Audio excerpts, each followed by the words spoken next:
Kamu mungkin bakal emosi lihat ini. Ada nenek-nenek jualan di TikTok. Beliau pakai TikTok dengan benar, buat dagang, untuk cari uang halal. Secara akal sehat, kalau kita lihat nenek-nenek atau ibu-ibu jualan online, itu harusnya kita bantu dan support. Tapi realitanya, beliau malah dihujat. Dan yang komen keji ini, bocil. Komentar yang muncul itu parah-parah men. Kalian bisa lihat sendiri. Bang, itu kan cuma kritik. Masalahnya, banyak orang nggak paham bedanya kritik dan hinaan. Padahal ini materi SD. Kritik itu bantu orang berkembang. Hinaan itu cuma bikin mental orang anjlok.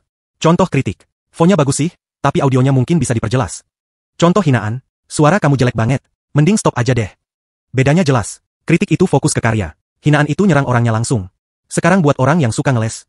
Saya cuma jujur doang. Kamu aja yang baper. Enggak, bro. Kamu bukan jujur. Kamu cuma nggak punya empati. Dan kamu sembunyi di balik kata, bebas berpendapat.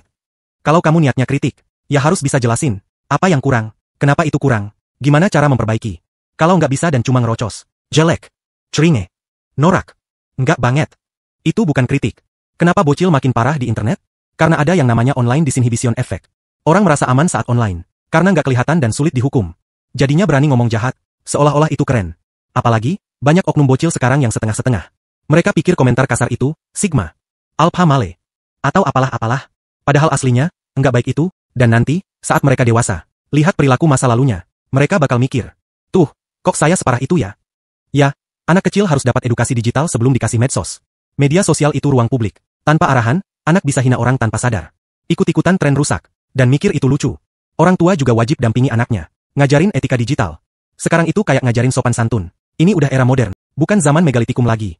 Kesimpulannya, walaupun fenomena ini miris, kita masih bisa bersyukur.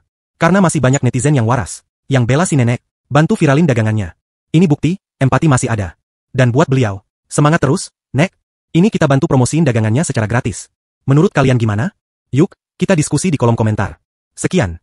Semoga video edukasi ini bermanfaat.